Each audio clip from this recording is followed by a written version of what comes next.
My name is Allison Felis, and this is I'll Follow You, a podcast featuring light and lively conversations about film, music, and creative culture, coming to you from the People's Republic of Rogers Park on the far northeast side of Chicago.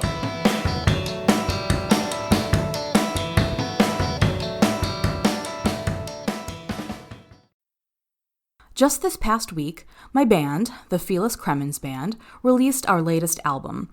It's called American Romantic Music, and you can stream or download it at feliscremins.bandcamp.com.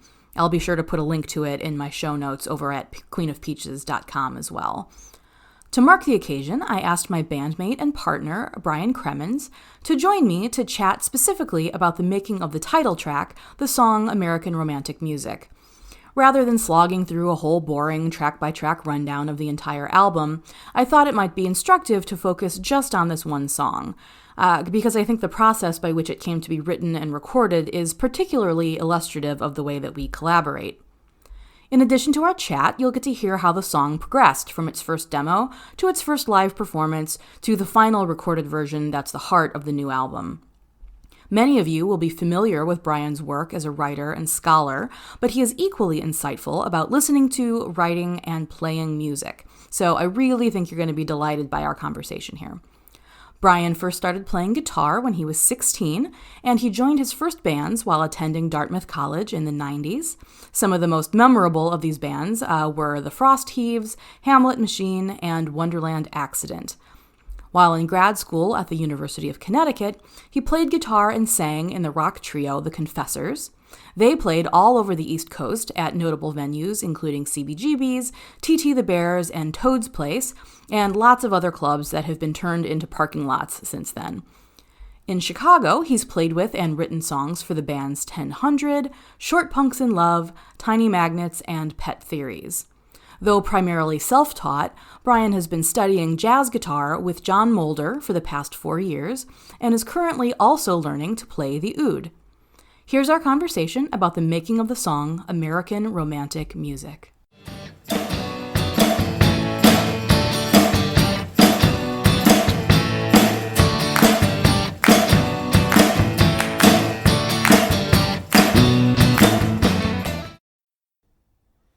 Brian, so thanks for being here today to talk about American Romantic Music. Thank you for having me. Here we are in the back end studios, as it's known. This is where it all happened. This is where the magic album happened. Was recorded here over the holidays. In fact, our producer is here as well. I don't know if you want to mention intimidating. Her. Yeah, our Rosie is here.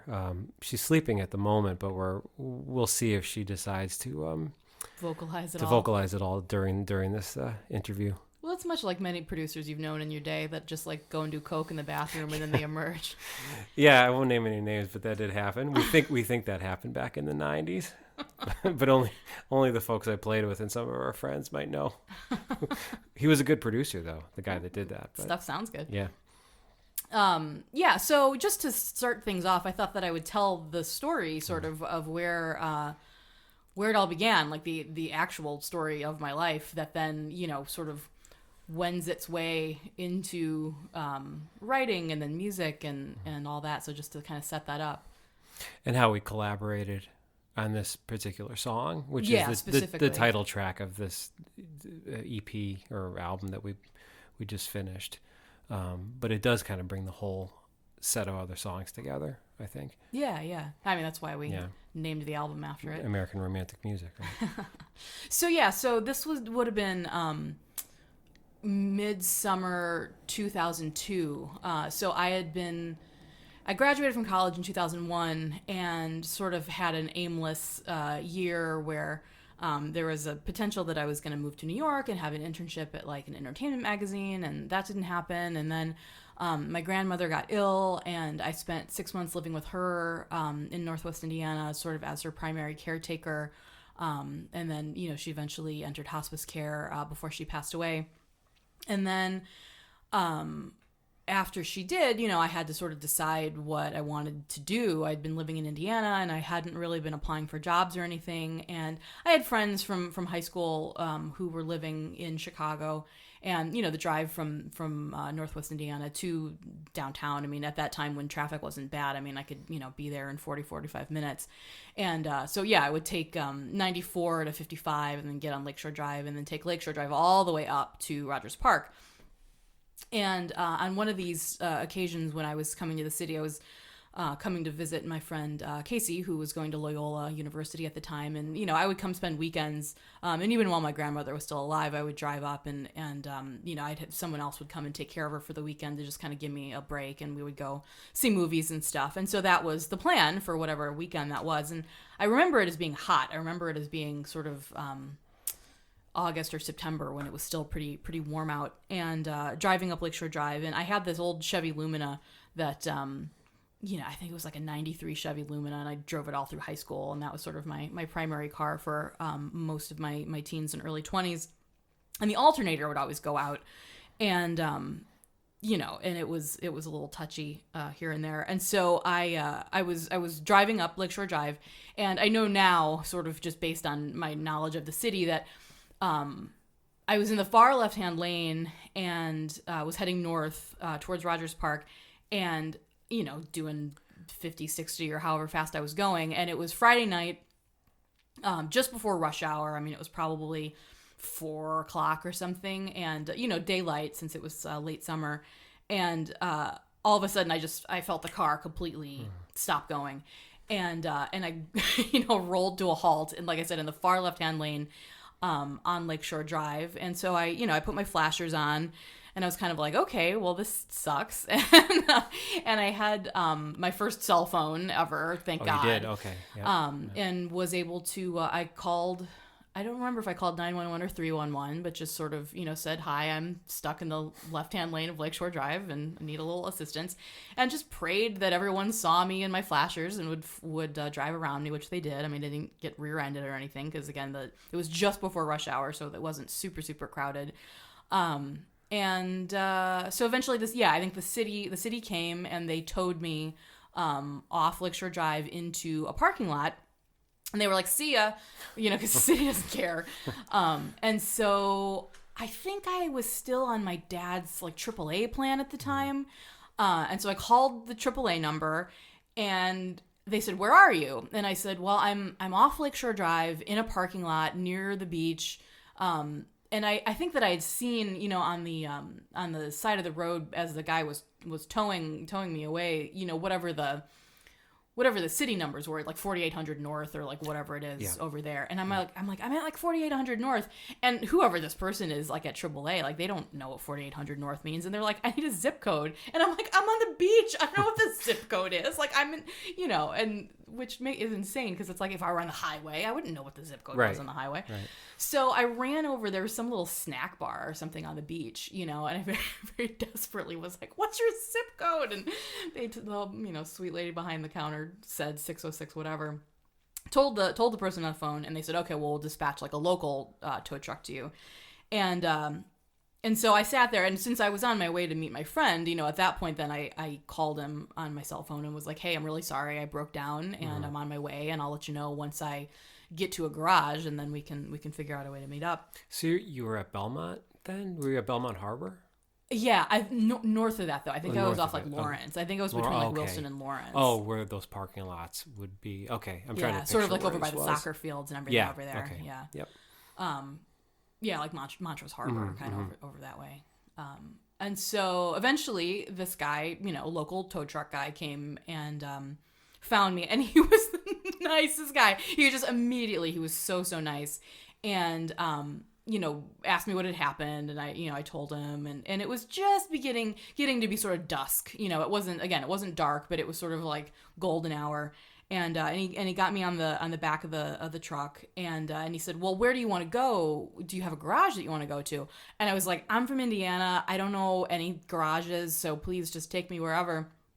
And he, out of the front pocket of his coveralls, he lifts this enormous stack of business cards to different garages in the area, and he flips through them, and he was like, oh, okay, I know where I'm going to take you. You know, it's sort of like you're in good hands now. And so I got in the cab of his truck with him, and, you know, we're sort of heading west, you know, into the sunset through Chicago. And again, like, now I know that we were sort of, you know, probably got on Lawrence and then cut down, because we eventually cut on to Belmont, which was, we went to Marvin's Garage, sure. which I now know was Marvin's Garage, and just had a lovely chat with this guy. Like, he was really, really nice. And I think by that time, Casey, my friend, had come to meet me, and I don't remember if he followed us there or if he met us there at the garage, or how that worked out. But so we pulled up in front of the garage, and I got out of his truck, and then suddenly it felt like a scene out of a movie, where there was like, it felt like it was like 10 guys just like emerged. You know, it felt like a old Broadway musical or something, where they were going to start tap dancing, you know, on the back of the truck. And they like popped open the hood, and they like, you know, I remember it as like fluid squirting out of whatever like stuff they were like, you know, testing. And they were like, "Oh yeah, we know what this is. This is fine. We'll take care of this." And I was kind of like grimaced, and I was like, "Oh, it sounds like it's going to be expensive." And the guy was like, "No, it sounds like it's going to be about $350, you know." So, which is, again, to an early 20s unemployed person, still a little steep, but not terrible. Thousands. Yeah. Right. And so they were like, yeah, just come back tomorrow around noon, and it'll be ready. And I was like, holy cow, like, that's amazing. So then got in the car with my friend, and, you know, drove the rest of the way to his place in Rogers Park. And I forget, you know, I don't think we even saw a movie that night, but probably watched something on video and hung out and had dinner and slept on his couch, and that was that. And so the next morning, you know, we were getting ready to go out, and my cell phone rang. And it was the garage, and they were like, hey, so sorry, don't come at noon. If you can come at like 12:30, it's just going to take us a little longer. And I was like, yeah, of course, no problem. You guys are saving my life. Like, extra half an hour is not an imposition in any way.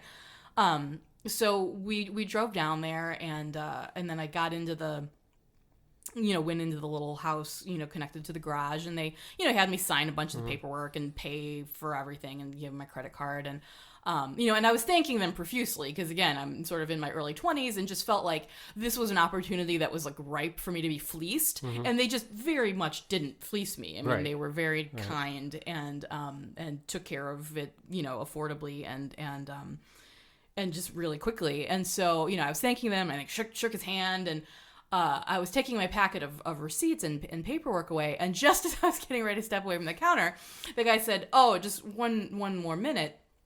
And I didn't know if there was like one last piece of paperwork that I needed to sign or something.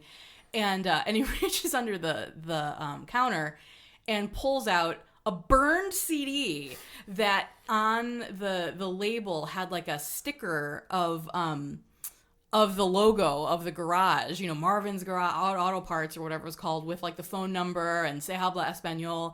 And in his sort of halting English, he said, you know, he handed it to me. And he said, it's American romantic music. And I was just like, this is the best thing I've ever received in my life. And I was like so excited. I'm like, he burned a CD for me. And like, that was what we joked later, that like that extra half an hour that he needed, you know, was like not anything to do with the car, but just that like he was burning me this mix, this custom mix. But it's an unusual mix because it has like Creedence on it. It's not... when you first described that to me and told me the story, that's not what I was anticipating would be on it. I was expecting Frank Sinatra or at a, you know, I don't know, like Billie Holiday or something. But it's like it was like 70s AM gold. Yeah, it was like Crimson and Clover, and yeah. like I think like 3 of the 9 songs are like the Bee Gees. Yeah, right. I'll put a link to the. I've recreated the mix on Mixcloud. I'll link out to it so people can actually listen to it if they're curious to know what was on the mix. So I got in the car and you know, put the CD in the CD player, and I was listening to all these like 70s AM gold kind of songs. And drove the rest, you know, to spend the rest of the weekend with my friend in Rogers Park. And it was one of those, like, blessings, like, of, like, it's going to be okay. You know, I was, like, worried about, like, what kind of job I was going to get and, like, where I was going to live and what was going to happen. And, you know, the sort of, all the questions that you have, you know, after college, and especially after, you know, this year that I'd spent sort of aimlessly, and the 6 months particularly that were really intense, where I was living with my grandmother as she was dying, and so it just felt like this blessing where it was like everything's going to be okay, you know. And so for a long time, it was just a story that I told. Like I would tell people this story, you know, if we were talking about like car trouble, if we were talking about the layout of the city, or driving on Lakeshore Drive, and you know, it was one of those stories that I would tell people at parties, or I would tell people, you know, at the office or something if I was, you know, making new friends. And you know, one of my colleagues for a while was doing a lot of like short radio spots for WBEZ, and he was like, you should pitch this to BEZ. Like this would be a great story about. Oh, it's like an audio essay. Yeah. Yeah, sure. Yeah. And I was kind of like, oh yeah, sure, you know, but it was, you know, and I never did anything with it. It was just always sort of one of the, just like a party story that I would tell. And then, so cut to a couple years ago. I mean, and so yeah, like I said, this happened in 2002. And so this is a story that I've been telling for, you know, going on almost 20 years now. And so a couple years ago, I was dealing with some writer's block, and I was finding it challenging to, I was trying to write monthly posts on my blog, Queen of Peaches, and was struggling, you know, where I would hit writer's block, and then every idea that I had felt stupid, and I was really scraping whatever month it was to come up with something to write about. And did you tell me to write about that, or? I might have. I don't remember, but I did remember the story and thought that it was a great story, and it had the potential for you to recreate that mix somehow online, because you still have the CD. Have the CD, yeah. But it may have been. I don't remember if I had suggested maybe write that down, because it's a good story of, you know, discovery and getting to a city that you're not that familiar with, and then trying to adapt to this situation. So yeah, somehow it came out as that blog post. Yeah, and I was just literally looking for anything to write about that month, so as sort of not to drop the consistency of having something out that month. So yeah, I recreated the story, or recreated the mix on Mixcloud, and then I just wrote out everything that I just told you. Yeah. And so it was kind of like, oh, okay, that was good. You know, I'm glad to have that story out in the world now, sort of in a concrete form. And it's funny because I think that since I wrote it out, I mean, I don't know if this happens to you as a writer, but like when I write stuff out, if it's a story that I told just from my brain for a number of years, after you write it down, like the details change. Like I don't remember the story as vividly after it's written down. Right. Yeah, sure. Yeah. So I'm sure there's aspects to it. I mean, and partially again, because it's like a number of years ago now, that the memories the details are starting to fade. But it's also, I think, the process of writing it down sort of freed up some of that space in my brain. Sure. Oh, yeah, that makes sense. And so that was that. Then it was just like a blog post that like lived on, on my blog and that was it. And I thought that was the end of that. Yeah.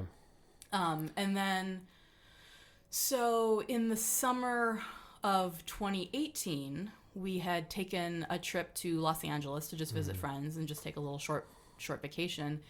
And my good friend Paul Storial from high school is now manages this sort of connected series of theaters in North Hollywood that does, you know, they do a lot of improv and sort of stand-up stuff and you know, plays, you know, straight plays, and you know, I hadn't seen him in a number of years and was excited to catch up with him and see these theaters that I'd heard about.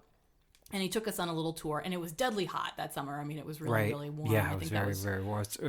Was it early August or late July? Late July, yeah. Right. And I think they had just had like all those wildfires there that summer, or were about to have them. And so we were sort of in the air conditioning in one of these little black box theaters and just sort of sitting around and chatting and catching up. And Paul sort of offhandedly said, well, the theater's dark tonight. Do you guys want to play a show? And it's funny he said that, because when we walked into that theater, I thought to myself, this would be a great place to play a gig, because it reminded me of some of the theaters in New York that I had done sound design for in the 90s when I was first out of college, and my friends were doing, you know, this off-Broadway experimental theater. And so as soon as we walked in, it felt very familiar to me, but I didn't think that we'd actually play a show there. It was sort of an idle thought that I had until he said it. But as you know, we told him we don't have any instruments with us. We could have borrowed some from my friend Tris, you know, who was, we could have sourced instruments if we needed to. But we didn't quite have enough time to to do that go around, but then he had us back. And, you and I sort of locked eyes, as we said, and we were like, well, we don't have instruments with us now, but we said if you're willing to set us up subsequently, like we'll come back, we'll make an effort to come back.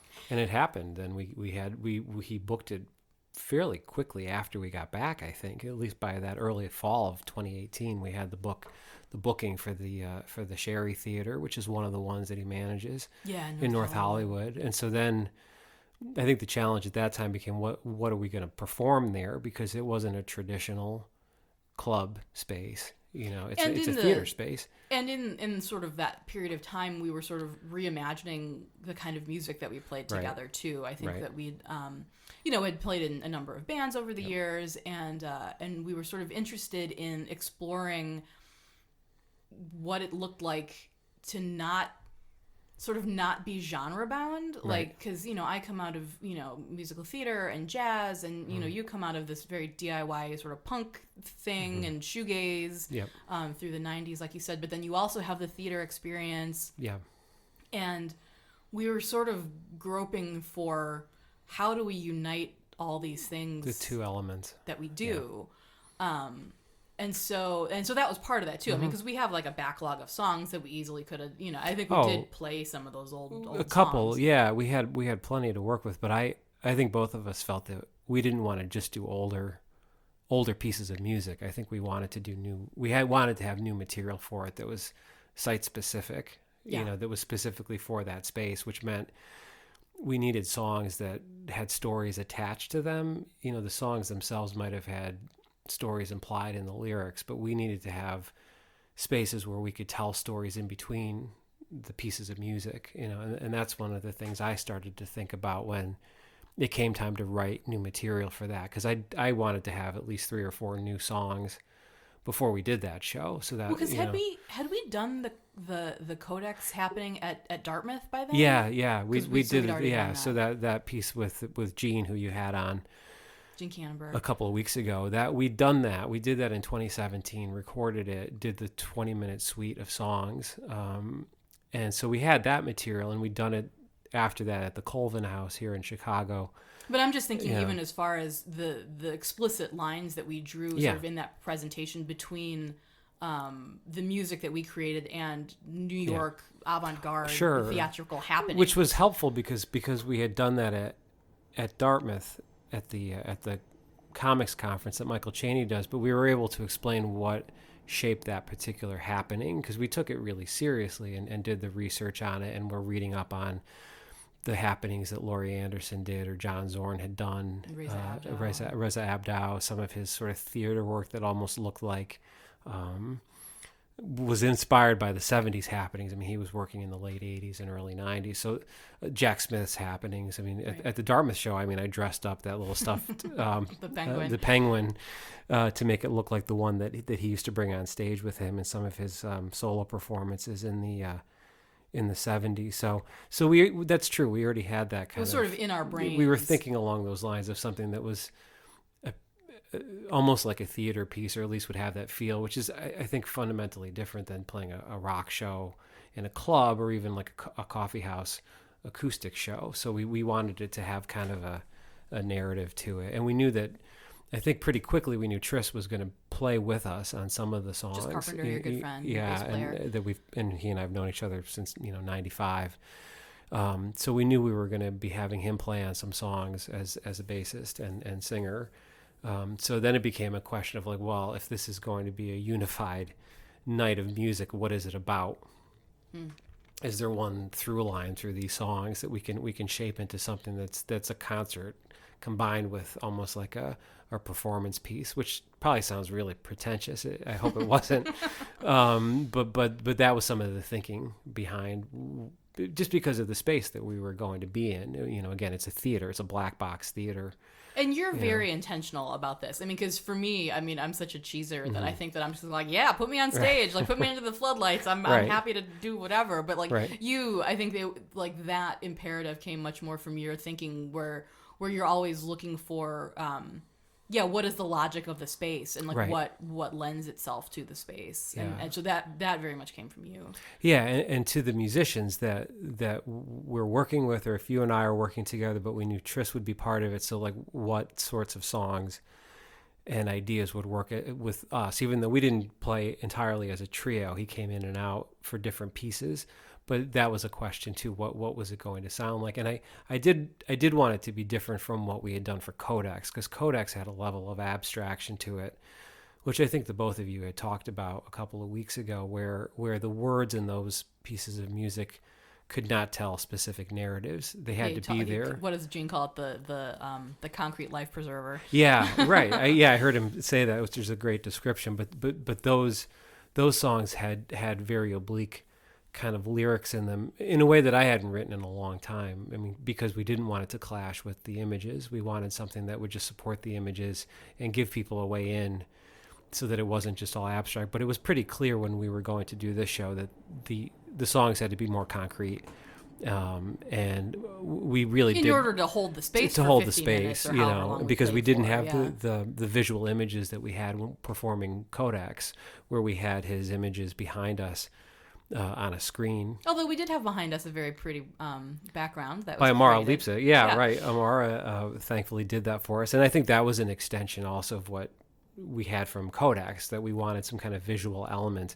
And so Amara designed a backdrop that captured some of what was in the music, because as I was working on the lyrics, they were working on that image. I asked Amara for something that would capture some of the ideas that were coming out in the songs, and as usual, Amara did a fantastic job, and they've done a lot of other work for us, since we've known them. So And so then with all that sort of percolating, you were on winter break that after your semester ended, right. and you just, as you do, I mean, you sort of have a uniquely amazing ability to just put your head down and be like, okay, I'm just gonna write a bunch of songs, and you cranked out like 4 or 5. I think 6. there were 4, and there were pieces that I had since that summer. We had there were a few songs that we were working on earlier in 2018, none of which we've recorded yet. There's a couple that we still might go back to that were done right after Codex. And there's one in particular, 1 or 2 that I want to go back to from that batch, but we hadn't done anything with them because we were doing those performances. And so I sat down with some other pieces that I had and a couple of ideas, and then determined that I wanted to get, like I said, at least 2 or 3, and I think we ended up with 4 new pieces where I would write them and then send them to you when I recorded. Yeah, and you've sort of always done that. Again, you're very sort of deliberate in your practice in a way that is very direct and very. That's part of why I wanted to have you come on and talk about it, because I think that like the songwriting process can be sort of for people kind of very mysterious and very oblique and just like, what is it? How does it even function? Whereas you're so intentional about it that, when we first met in late 2009, you were just sort of like, oh, if I have a woman's voice in the alto range, what can I do now with this? And so you just instantly started like writing these songs that would lend themselves to the way that I sang.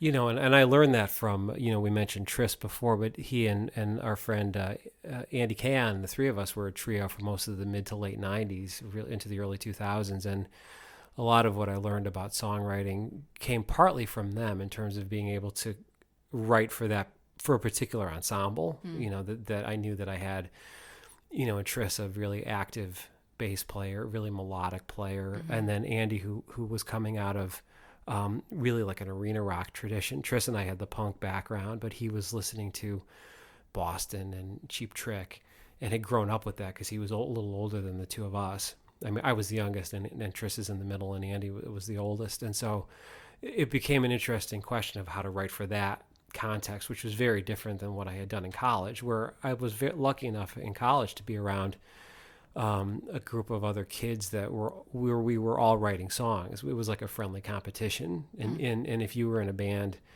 that was only playing covers, the question then became, well, why are you only playing covers? Why aren't you trying to write songs? And not in a cruel way, like a overly competitive way, but in a way of saying, why don't you try it? And so we would share songs, and I kind of came out of that And since we were up in the middle of Hanover, New Hampshire, where there weren't a lot of places to play, and none of us had cars, so we couldn't really leave Hanover.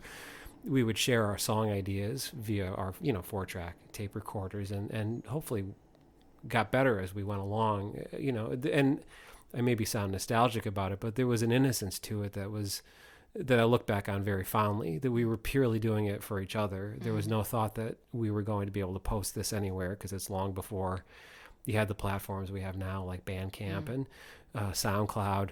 The most we would be able to do with it would be to give each other cassette copies of these songs we'd made, and then play them at whatever fraternity or sorority house would have us play. But you would go burn them down. Which we were really loud. With audio, with audio power. Yeah, but my friend Lawrence Kim, who is still playing, in New York, we would often get together and show each other, okay, here's a song that I'm working on, what do you have? And then we'd sometimes help each other with parts. He would add a bridge to one of my songs, and maybe I'd add a bass line to something he was working on. He was way advanced, though, because he'd been recording demos and 4-track material since he was in high school. So he was classically trained. And it was classically trained. Still, he's one of the best musicians I've ever played with. And even the band his most recent band, Scam Avenue, I mean, he's doing all that, I think, on his own. I think they did some studio tracking on their most recent batch of songs, but I think he does a lot of it still at home on his laptop. So since I'd come out of that, I eventually, by the time I hit my 20s, just assumed that everybody at least tried to write songs, and even if they weren't always perfect, you did them just because it was part of the process. It was part of the journey. You were trying to figure out stories of things that had happened to you, and you wanted to be able to share them with other people, which is why I still enjoy it. It was always a process that seemed really communal and collaborative. For me, the songwriting was never solitary. Even if I was the one writing the lyric and the music, I very rarely have ever played by myself. And I've done it. I can count on maybe one hand the number of solo gigs I've ever done. Yeah. And I've been playing for 30 years now. And whereas because I too come out of like a communal thing, but like original material was never what I did. I mean, right. Coming out of like jazz and show tunes, right. For me, I mean, the theater, there was a very active and robust theater program at my high school that my father, who had been a student teacher at the high school, had got hooked in with them when he was student teaching there. And even though he left teaching only after a few years, just because he couldn't make any money doing it. When I came along when I was a tiny baby, he was like, I need to make some real money now. Yeah. But the theater, they would do productions in the spring and in the fall, and then in the summer they would open it up to the community. So there was like a community aspect to it. So people who had recently graduated or sort of older people could come and perform. And so that to me is the definition of creative partnership and creative collaboration this, that everyone's important, that you have the people on stage, and you have the directors, and you have the tech people who do the lighting and the sound and build the sets, and if you're doing a musical, you have the pit, you have the musicians, you have the conductor, and so it's this huge machinery that locks together, and so that to me is just like, of course you collaborate with people, and of course you lean on each other's talents, and of course you access like who is really good at the comedic parts, and who's really good at like the romantic parts, and who's really good at dancing, and all of those strengths come together. But again, for us, it was, we were doing the Pirates of Penzance, we were doing Neil Simon's Rumors, or whatever. So there it was this material that was pre-existing. And so meeting you where you were writing songs, because again, my dad was a musician, but he never wrote. I mean, he was a brilliant improviser and knew, a ton of standards and stuff like that, and could play with anyone and anyone in any key, and sight read really well. And but coming from original material, like that was like the new level for me. I was kind of like, oh, how does this work, and how do you learn a new song, and how do you arrange a new song? And so that I really got a crash course with you, like in the early days of Tiny Magnets, where you would just like have me come over to your front room, and you would I would had listened to the demos before, and tried to sort of figure out where my vocals would fit, and what needed a harmony line and where I should maybe hang back. And so, but you were just so generous about just come over and let's run the songs. Right. And that's how, pretty much any band, any 3-piece or 4-piece, whether it was, like you said, with us, with Tiny Magnets, which was a 4-piece, or Pet Theories with Tony Trujillo, where it was a 3-piece. I've always worked that way. It was. I never dictated parts. But I also always came in with a finished piece of music. I learned that pretty early, probably back in college, that if it was a situation in which the band had to jam something into existence, it often didn't work. I mean, at least in my experience, that there always had to be some kind of template or framework to work on, and that included the words and included the melodies. So that's one thing I've always tried to do. It's very rare that I've ever come in any situation and only had a sketch of something. It's always had to have, here's the song we're working on, but from there it could be edited and then arranged by the band. And sometimes at that point, and you've seen this happen, we would then write collaboratively and pieces would then start coming out. But there always has to be, for me anyway, because I feel more confident if I've walked in with a set of lyrics and some kind of structure, and from there we can build it. And that might go back to those days, as I mentioned, with Lawrence, where we were in our dorm rooms together, and he would always have finished pieces. And I think because I looked up to him, and still do, as a kind of mentor, in the same way that I do with Tris musically, that Tris and Andy were like that too. They really wanted to work from finished songs. They didn't have any time or patience,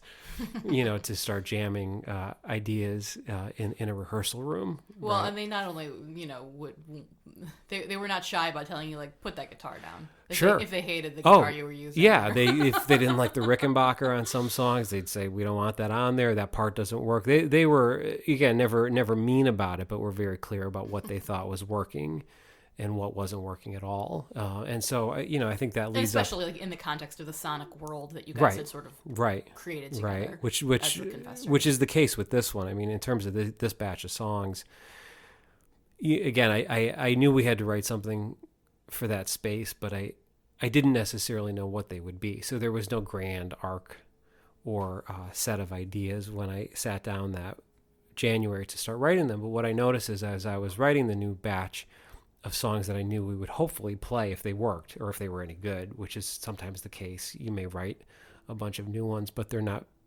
clicking, or they're not resonating in any way, which was sort of had happened with a batch of songs that we'd done earlier that year, which, again, we didn't really take them any further because I think they weren't ready, or they just weren't interesting enough. But with this group, they seem to all be monologues told by certain speakers. Again, which this is going to sound very pretentious, but that's just what started happening. That the lyrics, and I'm very lyric driven. My whole family, my mom and my dad, are all about musicians and bands that have very specific, well-written lyrics with stories in them, as we've talked about. So the first thing I typically listen to with any piece of music is the lyrics, because my grandmother was like that. My sister's like that. I mean, my sister really likes James Taylor. My mother, really likes Donna Summer, whose lyrics are really good. No, and I love the songs that she's performed. Kid, she would get in your face and she'd be like, "Listen to these lyrics." Yeah, listen to the lyrics, and so that's been embedded in my head. And my dad is a huge fan of Johnny Cash and Bob Dylan and Chris Christopherson. So it was always drilled into my head that the lyrics have to be strong and they have to tell some kind of story. Now, that's not always the case. When I was playing in really loud bands, like the one with Andy and Tris, the lyrics tended to be maybe a little bit more abstract because they had to fit the meters, and it's harder to tell a story when you're also playing at a certain volume level, because the lyrics, and I don't have the kind of voice, I don't have a strong enough voice that's going to be able to cut through in that context. But in more acoustic context, especially the longer I've been writing, the more I'll try to put in some kind of narrative or character or story, so at least I have something I'm imagining when I'm writing it. So in this case, the first one that I finished was Hall Street, which is a sort of a common, on the new album. Which is, so any of these ones that's on there. In fact, I think the way that we have them sequenced, if you do listen in order, is in the order in which they came out, in which they were written. I think so. True? I think so. I think they're roughly in the order that I wrote them and that we worked on them. So Hall Street was first. And that was a rewrite of an earlier song that we had played with Tony that was not even a rewrite. It was sort of a reimagining of an earlier idea about Karen Carpenter, who was originally, the family was from Connecticut. She's sort of thought of as a California artist, but she grew up in Connecticut. Yeah, she grew up in New Haven, and one of the local guitar shops that I got my Rickenbacker 330 at in 1994. The owner kept referring to this person who had taken drum lessons. This was at Banco's, which is still there in Ansonia in a newer building, and he kept talking about this person, and it occurred to me at some point that he was referring to Karen Carpenter. Now, whether or not she actually took drum lessons in the upper room of the old Banco shop in Ansonia, I'm not sure, but it certainly sounded like it from the story that he was telling me. And so that always stuck in my mind that they lived in New Haven on Hall Street until the early 60s. I'm going to forget my dates now, and then moved to California. But I sort of conflated her in my imagination with my mom, who used to watch the Lone Ranger TV show on Sunday nights, and used to complain, I guess, to her parents or just to herself that the Lone Ranger didn't have to go to school on Monday, so why should she have to do that?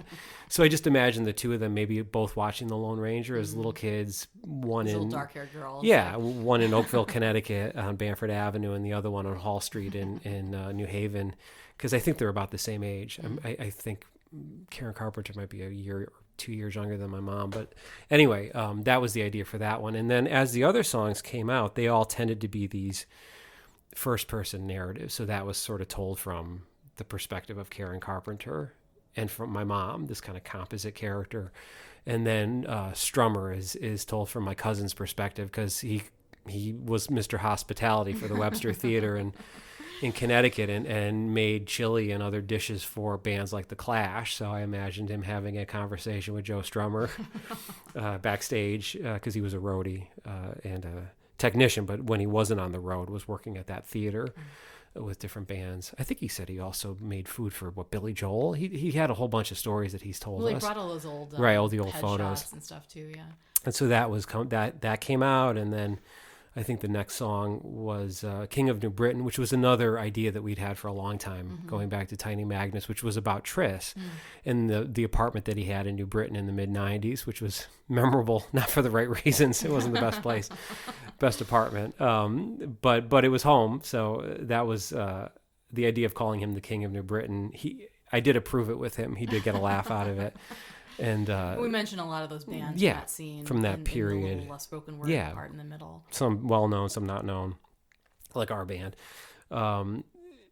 So those had all come out, and I think and just to sort of say what the process is like. So Brian is very I don't want to say mysterious, because again he's sort of describing his process now, but he'll just sort of be in his room, and I won't know what's happening. And then, like he said, I'll be at work or something, and I'll see a text message come through on my phone, and it's a demo, And so then I'll take lunch break and I'll put my headphones on, and then suddenly there's this brand new song that he's like, okay, well, let me know what you think, and they're these amazing songs. Or if they don't work, I say, well, if they don't work, we can rewrite it or not use it at all if it didn't work. But those three, I was confident. They seemed like they were solid enough that if we could learn them, we could play them.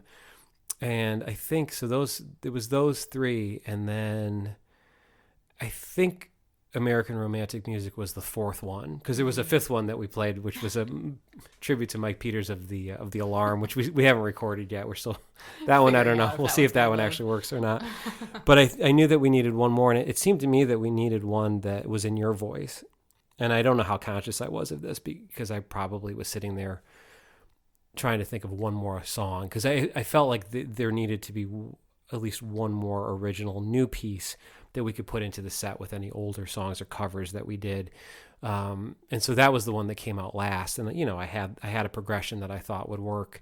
And as I was working on the progression, I don't remember what the original idea for the lyric was, but I think at some point I remembered the story of your Lumina and then the blog post, and I think I texted you and I said, what was the name of the mix?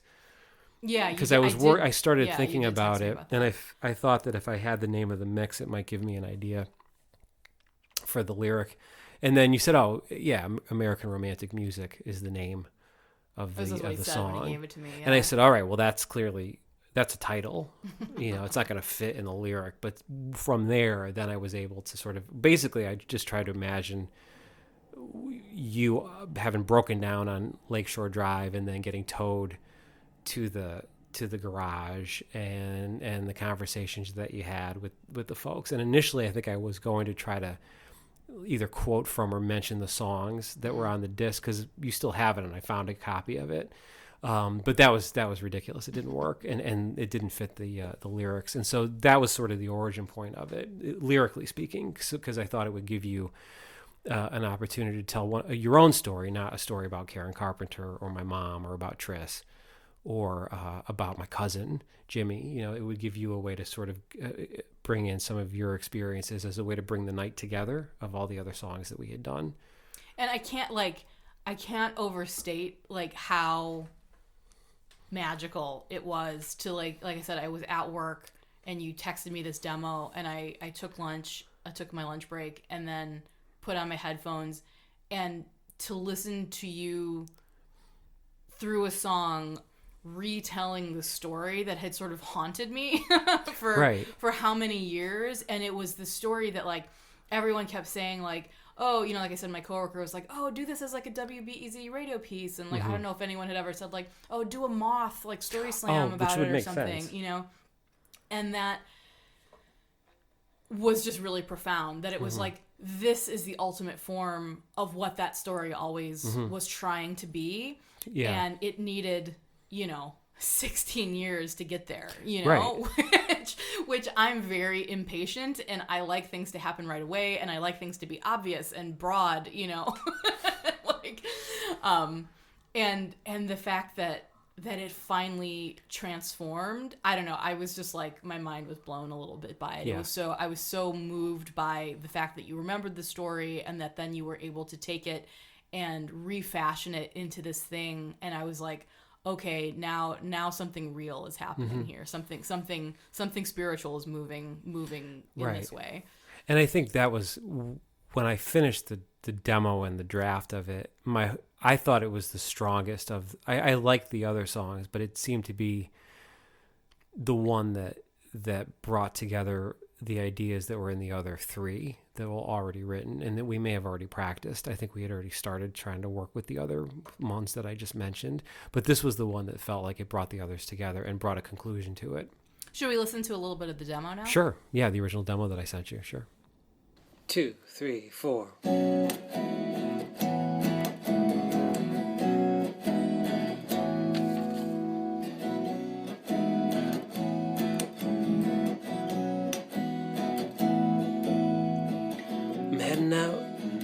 Out of luck, I'm a sight to see.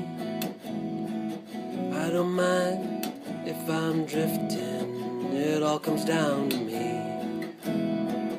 Got the sun, got the drive, but got it all worked out.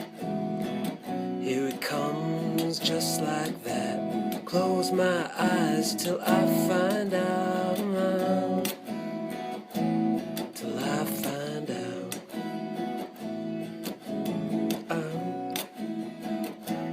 Till I find out.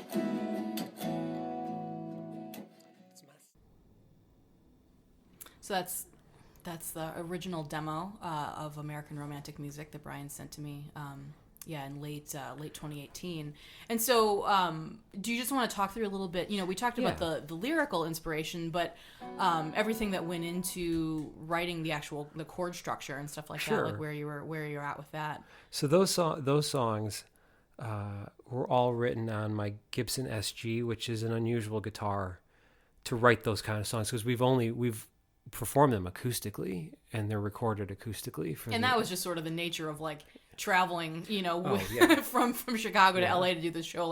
We didn't have a tour bus or anything. Right. We had to travel pretty light to take our gear with us on the plane. So, and I think the acoustic for performance made sense. But when I was working, I like smaller guitars, and I also like to write on guitars that are not terribly resonant. That sounds terrible. My Martin is a little resonant and strong sounding. So when I sat down to write these, I wanted something that was a little more intimate. And I really like the sound that they managed to get for Jeff Buckley on a lot of the tracks on Grace. If you listen to the way they recorded it, especially on Last Goodbye, they must have had maybe a live vocal mic for him, or they had something on his Telecaster, maybe because he had done all those performances at Sinead and was used to playing a plugged-in electric guitar with a lot of reverb on it for that small space. Maybe, which you can hear on that live from Sinead. Right. You can hear the click, the click. Well, when he says to the audio guy, he's like, more reverb. I want Jim Morrison amounts of reverb.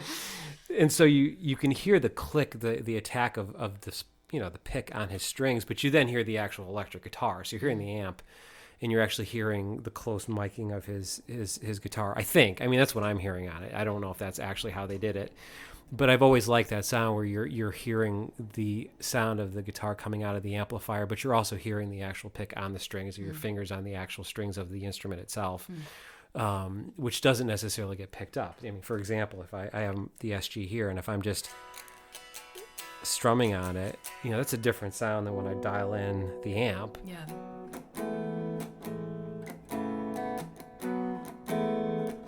Which was the progression. And a lot of those songs were also done with, were capoed up to the key of E with a partial capo, so I'm able to get all those resonant strings. So it started from there.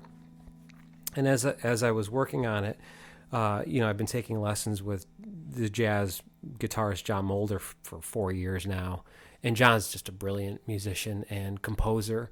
And one of the things that had happened was at some point, as I was working on these songs, he was starting to use the Electro-Harmonix pitchfork for his solos, and that's a harmonizer pedal. So it's adding, if you have a note that's an E, if you put the harmonizer on, it's adding a fifth, right, to the root note electronically. And he was using it for solos, but I loved the sound, and I realized that we could probably use that in what we were doing. So we used it in codecs on a couple of tracks where we were adding that electronic harmonizer, this an artificial harmony basically to it, where instead of having the straight root notes, every note now has a fifth attached to it. So you go from having that progression that I just played, if I play it again, to having something that's got the harmonizer on it. So it's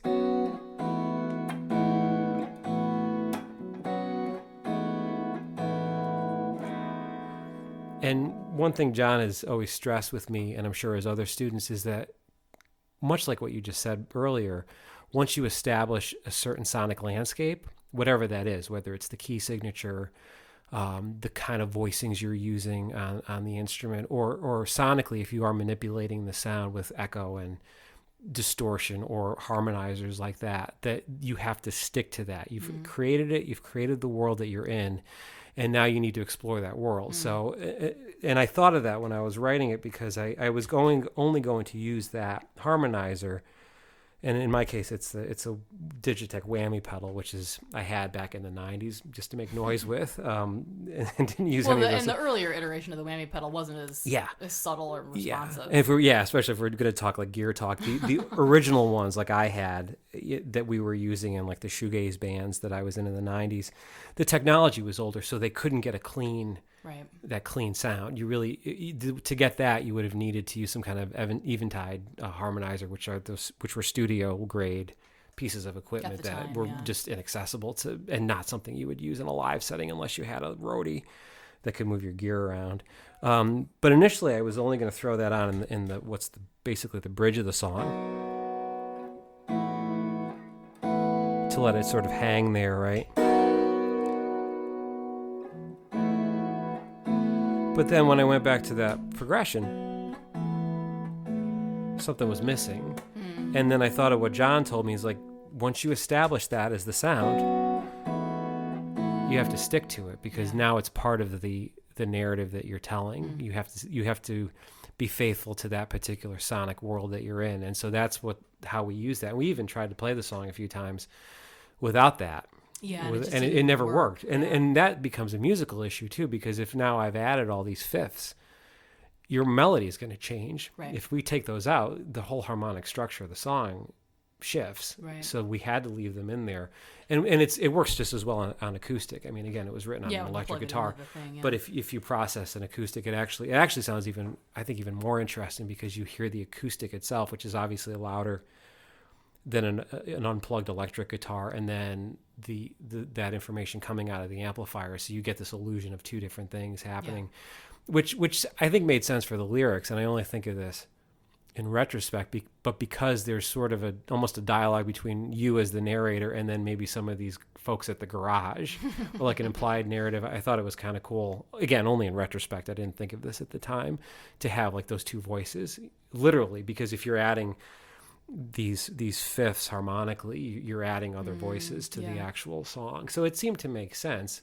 And it also seemed to allude to other pieces of music that, both of us enjoy, that manipulation of harmonies electronically. I always associate with a lot of fusion from the 70s. A lot of players will would have been using Moog synthesizers with different oscillators on them, and they would dial in different notes depending on what effect they wanted. So even when we recorded this and we added your dad's old Moog to it, I mean, I was thinking of Weather Report. The bass line coming from that Minute Moog, the analog synthesizer, it's not a direct cop from Birdland by Weather Report, but it was definitely it's in there because that's how he establishes that really distinctive bass line at the beginning of the song before Jocko comes in on his jazz bass. It's established by the Moog. So that was also for people there. Who may not be Weather Report fans specifically, if you recently saw the film Uncut Gems, all the soundtrack is all Moog. Like that's that sound, that real, like that very intentionally fake. It's analog, electronic, but analog, but still electronic, and. Again, are well known from all the Wendy Carlos stuff. Wendy Carlos's music soundtracks. From some of the earlier Kraftwerk. That's some of that's Moog. I'm going to forget, and I'm sure there'll be, if you have some of your listeners that know more of the electronic music than I do. But because of John Mulder's influence on this, when we started recording, putting on the Moog made a lot of sense, because it also has, I tried to dial in the oscillator on this one. It's only got two oscillators, so that it would also have that fifth. So if you're listening with headphones, you might notice that there is another tone coming along with the bass line, so that it mimics that sound that's coming out of my guitar. Right. But also is coming from what John was doing with his we just saw him last week, and he did a version of Autumn Leaves where he had the harmonizer on. Yeah.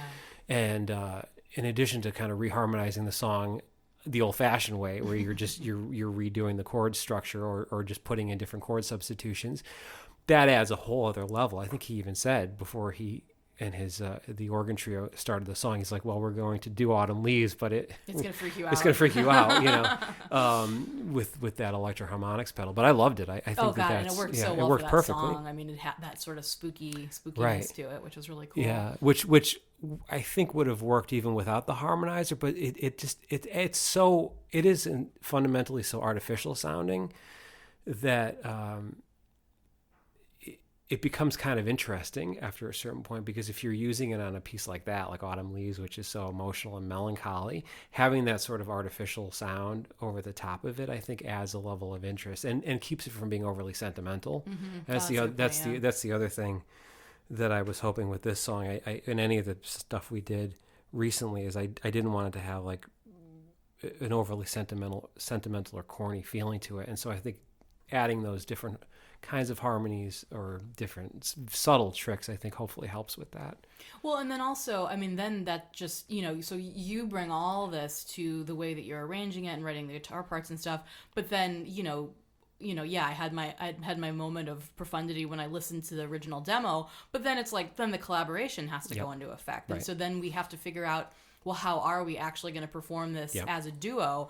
And so then I bring to bear all of my like corny show tunes and corny pop songs, because again, talking about driving in the car, especially driving in my Lumina, that to me just is singing along with the radio, thinking about this idea of me being in my car, like what kind of song would I want to sing along to, and so that you always say like how much of a show tune, like that I approach the song like a show tune in the way that I'm singing the lyrics like a narrative, and there is that there for sure, but it's also just me sort of doing my own impression of like Natalie Imbruglia's Torn, or something like some of the vocalizing that I do in it. It was sort of my way of being like, oh yeah, and listening. Part of what I loved about my car was the independence and the freedom, of movement, but also the independence and freedom of just being in my own head and being in my own thoughts and singing along to, Jagged Little Pill or whatever was big on the radio. And so those are my sonic contributions to the song once we started actually rehearsing it and arranging it. It's my secret, it's a mess, it suits me fine.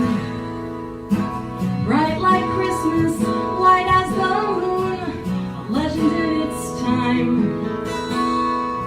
So romantic, so absurd, I had a lovely time. So don't wait out and don't let go, don't let it get you high.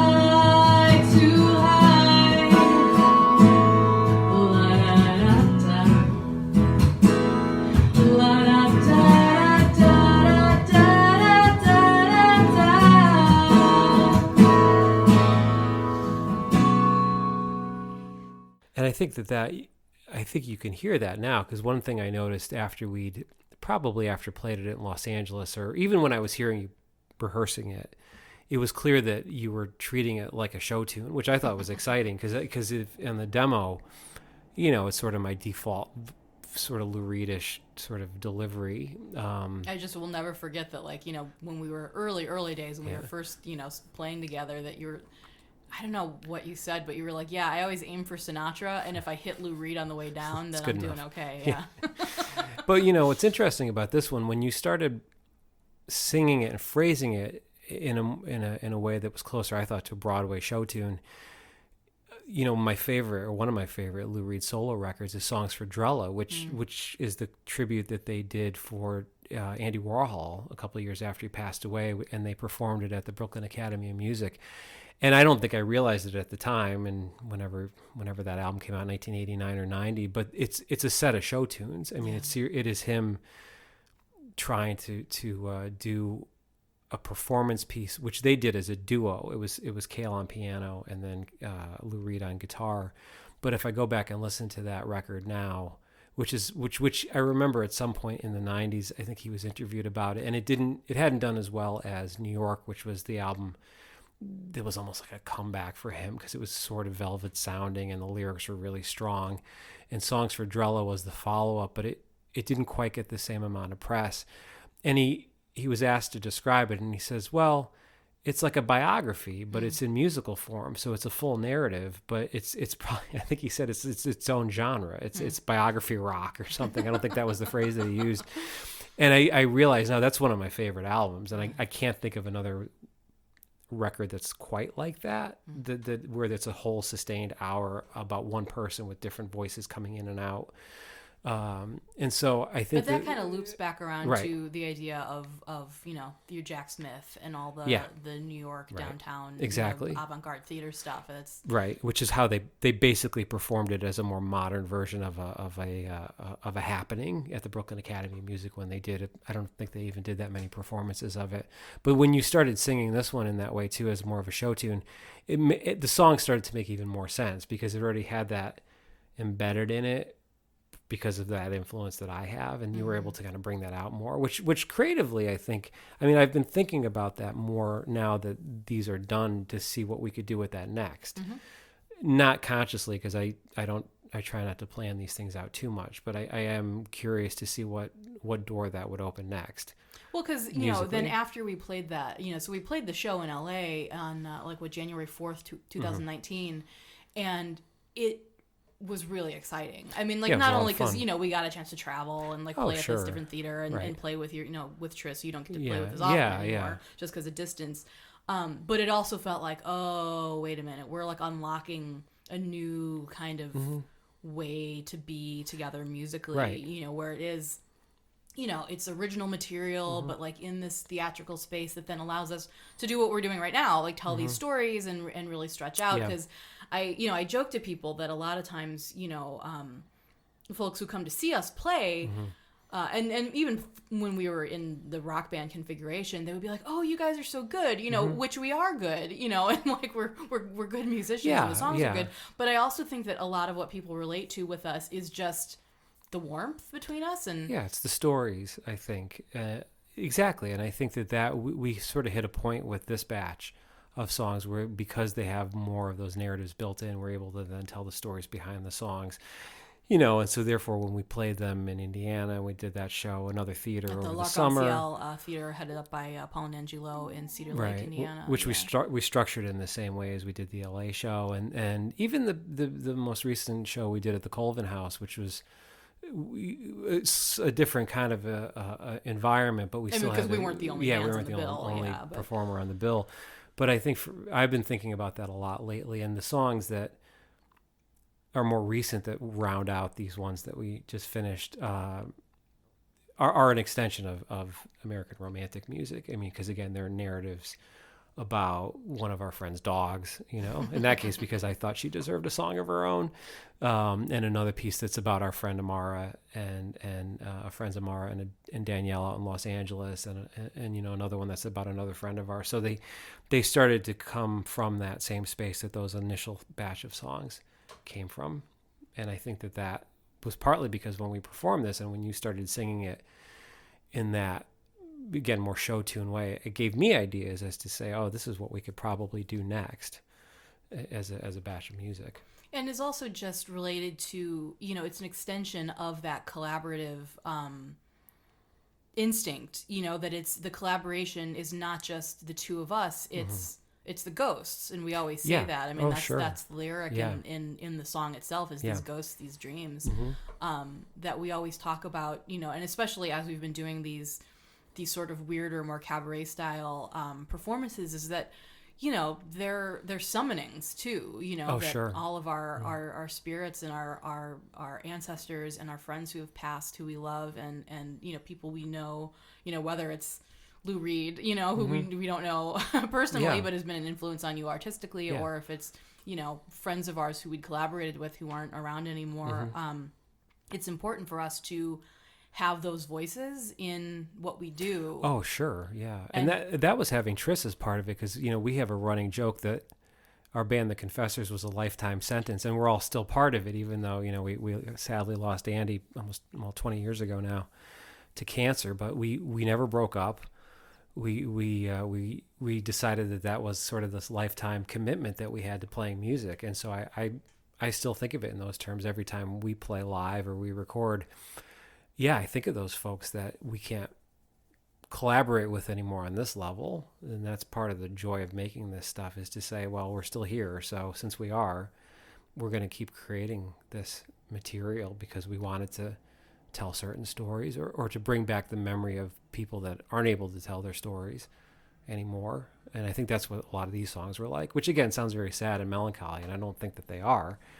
No, it's the song. They're happy, and there's parts that are funny and joyful. But I think that back when we were in that band in the '90s, I think Andy, our drummer, said something to Triss, because we were struggling to get gigs, and each one of us had personal issues that we had to deal with. But we still played and rehearsed a lot. And Andy said, "Man, I wish we could play more often, because Brian's writing these songs and we're rehearsing them really a lot. We're recording them." And Triss said something to Andy like, he's going to write them anyway. He doesn't, whether he plays them live or not, he's still going to stay up till 3 a.m. to write them regardless. And at the time I was so young, I was 21 or 22. And I'm like, what is he talking about? But now that I'm 46, I get it, because I still enjoy doing it. It doesn't matter. I mean, even if we don't have gigs coming up, or we, a handful of people hear it, as long as there are friends that hear it, that's what matters to me. It's not really about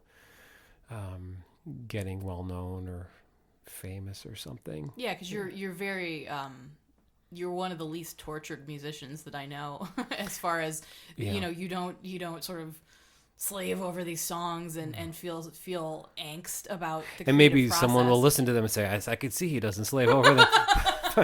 But I mean, we do work at them hard, though. I mean, but I mean, we work hard and we take it seriously. But you're not like the idea of like the tortured artist who's like throwing things in your room when you can't like get the chorus right. You know, or something. No. I just try to write another one. No, and that's part of the fun of it is because to me, playing music with other people and live.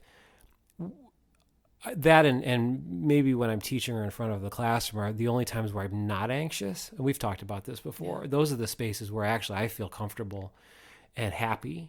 So for me, getting to record with you and to play music with you and with Tris and with all the other folks we've played with, you know, Tony and Andy, and, you know, I can go on and on with the different musicians that you and I have played with or that I've played with, Lawrence. That's just like a gift. I don't have any hangups on it, because if I could play all the time, I totally would. Maybe then I'd get bored with it. I wouldn't want to do it all the time. But you know, that's one of the reasons I started studying with John Mulder a few years ago, is I did feel that musically speaking, I was maybe getting repetitious. And since I was self-taught, because you didn't pick up a guitar until you were 16, right? Yes, I was about 16. I thought about playing it before. We had a couple of toy guitars in the house, and I think when I was 12 or 13. And you guys had a piano in the house. We had a piano, which my mom learned a little bit to play when she was a kid, but didn't really keep up with it. And you know, like I said, we had a couple of toy guitars that I futzed around with when I was probably in middle school or early high school, because I was such a U2 fan. But it was before my senior year of high school that I actually got a guitar, and just had this like almost like premonition or like gut feeling like I need to get a guitar. And it turned out to be right, because I was so shy that when I got to college, if I hadn't had the guitar, it would have been a difficult adjustment to make. As I went on further, I certainly made friends my first year, but I started to meet more people when I started auditioning in my sophomore year, when I felt confident that I had a baseline of knowledge that was good enough that I could play in a band. And that was fantastic, because otherwise I would have probably transferred out at Dartmouth, because I was kind of unhappy, as a couple of my other friends were, because we weren't in fraternities or sororities, and it's very isolated. It's very isolated, and we weren't drinkers or big drug kids or anything like that. So it was only through the music and having a guitar that I tell my students that now, who are undergraduates and adjusting to college or getting ready to transfer. I just talked to a student of mine a couple of days ago where he's finishing up with us at Harper and is going on to, I think he's going to Ohio State actually. Mm. And he said, I think I'm going to really take guitar more seriously, so that when I get there, I can play in a band. And I told him, I said, yeah, I think that's a great idea. I said, if you know that you're a quieter and you're a little more shy, I said, I would recommend it, because for me, that's what got me through. And everybody I'm close to now, you and Tris and everybody else, is people I met through music. So well, and your story is sort of the inverse of mine, mm-hmm. because like I started with music very young. I mean, I started mm-hmm. playing piano when I was 8, and my dad was a musician. Yeah. So even when I was little, my famous story is that I was carrying chords, yeah. To help him go set up his gigs when I was able to carry them physically. Yeah. But then there was like sort of the lost years, Yeah, right. Well, as there always is. In during college and mm-hmm. and then in the first 10 so years that I lived in Chicago, that mm-hmm. I was going to see a lot of music, and that was when I was sort of blogging most avidly about like the shows that I was going to and stuff. But I wasn't playing music, and so when we met, and then you started writing for my voice and asked me to come join the band Tiny mm-hmm. Magnets. It was like this homecoming in the sense mm-hmm. that it was like, because that was what me and my dad used to do. I mean, he would, right, as I was right. learning to play, he would help me figure out parts, time signatures that I was mm-hmm. having, trouble figuring out, or just figuring out where my range fell the best way. And then especially as I got older, I would, sit in. He would play a lot with the Marilyn Geza group in Northwest Indiana, mm-hmm. like, just little clubs. And it was never that sense of like, oh, we're going to go out and make it and get famous. Right. Right. It was love and communication exactly, and just hanging out with other musicians that you vibed with, And that's always been, I think that's why we worked well together pretty much from the beginning, because I've always had that same experience. I've played in a lot of different bands and been in a lot of different musical situations, but the goal was always that community, even if it was small. That was really the end goal of it, not necessarily anything bigger. Great if other people hear it and are interested in it, but just to have that opportunity to work with other talented, interested people, for me, has always been exciting. And that was the case with Tiny Magnets, because my friend Kevin and I were starting to think about forming a new band, and I knew that was another loud band, and I was getting older, and I never had, as I said earlier, a big enough voice that I could cut through, especially a band with a lot of mid-range, a lot of distorted guitars. I could get away with it in the Confessors, because as a trio, we took out a lot of the mid-range. It was all high and low, and and there was room in the middle for the vocals. But because his style is so much more aggressive, and he plays a Les Paul, and he's got that Kevin sensibility. Henretta, who heads up Henretta Engineering, makes a lot of amazing pedals now, and is in a ring out with one of the guys from Arc Welder, one of the 90s era Minneapolis bands. But that's a different sound, and I knew when he and I started working together, and he's a great player and a really great guy to work with, that I was not going to be able to sing well enough and to cut through what that was going to sound like, especially if I was going to be on bass and he was going to be on guitar. And so your voice, I thought, fit in perfectly with that after we, played together kind of informally. Well, and that was Peter Manis's suggestion, wasn't it? Like, you need a girl. Like, you need a girl Peter, singer. Peter Manis is a great drummer that we played with a little bit. And well, that goes back again, going back to college, because we were all into these shoegaze bands like Pale Saints and My Bloody Valentine and Lush. We were always trying to find a woman who could sing and would want to be in our bands. And, we didn't find anyone at that point, because that was also the Riot Girl era. So we did have a lot of, female friends who were in bands, but they were more interested in playing stuff inspired by Bikini Kill and L7 and Babes in Toyland. So, I think the shoegaze stuff was already coming to the end by the time we were playing in 93, 94, and that was the tail end of that, because Oasis was going to start to come in. But that was always our dream, because we had so much admiration for especially for Lush, that band, which has, is fronted by Emma Anderson and Mickey Bereni. I'm probably mispronouncing her name, but we wanted that sound, but we just didn't know anyone that would do that. So that was kind of an ongoing idea. And Scam Avenue also has a woman as a lead singer, so I guess we both had that idea. Well, that we like wanted I was that. saying, about this, my story of breaking down, on Lakeshore Drive, and then how many years later that this song came out of it. So it was a similar thing for you. You had this idea way back in the early 90s, and then, as of 2009, 2010, like, you were like, I finally have my woman singer.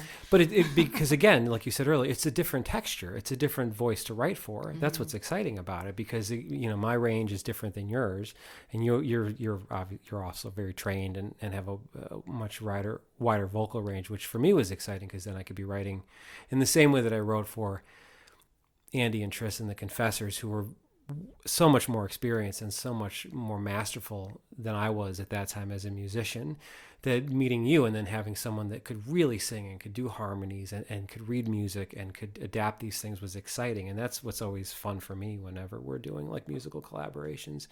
Well, and that's partly where your idea to train with Mulder came from. Right, is exactly. That you were like, oh, wait a minute, like, Allison has all this like jazz and theater background. Right. Like, I need to learn how to do this, since you were totally self-taught. Right, and that opened up a whole different set of ideas for us, and just in general, and that kind of discovery is also exciting. I mean, that's when I joked earlier about the lifetime sentence. That's part of it, and as I get older, I realize you're just constantly discovering new chord voicings and new ways of approaching music and new ways of thinking about it, that makes it exciting. And it's endlessly fascinating as a discipline. Because you just picked up the oud, like. Yeah, and I've been trying, because of my students. Again, so many of my students are from. I've had Egyptian students and students from Iraq and Pakistan, and they'll share with me the music they listen to, and this will be things like a lot of Egyptian popular music from the 60s and 70s, and it's amazing.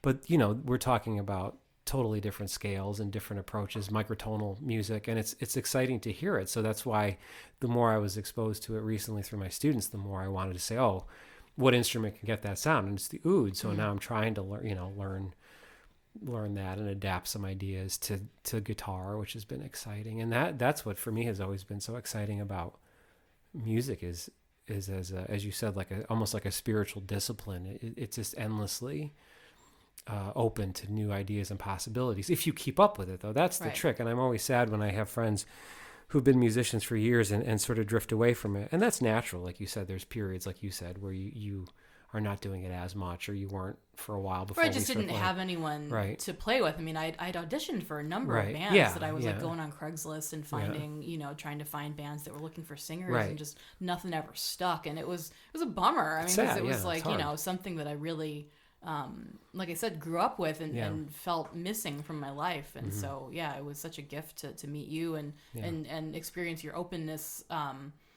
to like my voice as a woman, and then also to like bringing in my influences and sort of learning to work with them. I mean, it was really special. No, and then that's part of that process when I, like you said, when I started studying with John, just to see how he approaches music. And he comes at it from a very spiritual perspective. I mean, a lot of his compositions, like some of the ones we heard him playing last week, are in honor of Thomas Merton and these other figures. So he's so influenced by John Coltrane that the music itself is a means to a particular end, which I don't want to speak for him, where he's searching for something, and it's the music that is taking him from point A to B to C. And the longer I've been exposed to what he does, the more I've thought about that, is that you are trying to, like you said, conjure up certain stories, or you're waiting to see what other places that sound is going to take you. And I mean that on a spiritual level, almost, I guess, like a mystical level, not purely on a musical level. Because, he could show me how to play these extended chords with different voicings and ideas, but that's only the technical means of getting to something higher and more profound, I think. Yeah, that's what it's all about. So. Well, Brian, thank you so much for sharing these thoughts, and I'm sure we'll have more of these episodes in the future. I didn't want this to turn into like promo for our new album, and so that's why I just wanted to laser focus in on the one song. So I guess we'll leave it here with the full recording of the title track from our new album, American Romantic Music, so you can hear it in its final form. Sure. So thank you. Well, thanks for having me. Now, Rosie did good. She didn't wake up at all during that. So, our producer's sleeping on the job. She's still quiet. So either she liked it or she was bored out of her mind. We don't know. Well, again, she's one of our collaborators, so I'm glad she was here for the whole thing. All right. And now, in its entirety, American Romantic Music.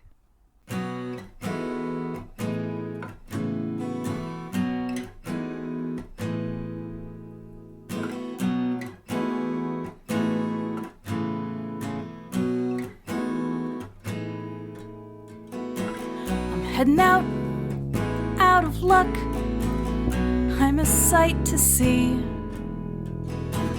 I don't mind if I'm drifting, it all comes down to me. Got the sun, got the drive, got it all worked out. But here it comes, just like that. Close my eyes till I find out.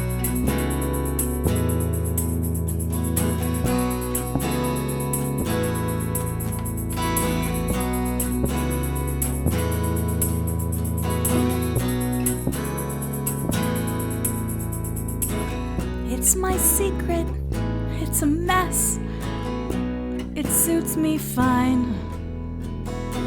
Bright like Christmas, white as the moon, a legend in its time. So romantic, so absurd, I had a lovely time. So don't wait out and don't let go, don't let it get you high too high. La da da da. La da da da da da da da da da.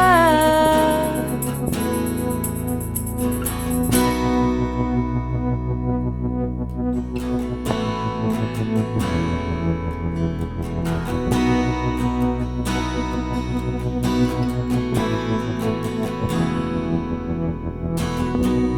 how do you know if you're lonely?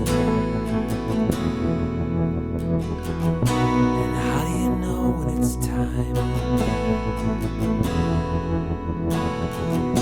You know, I think I could be happy. You know, I think I'm doing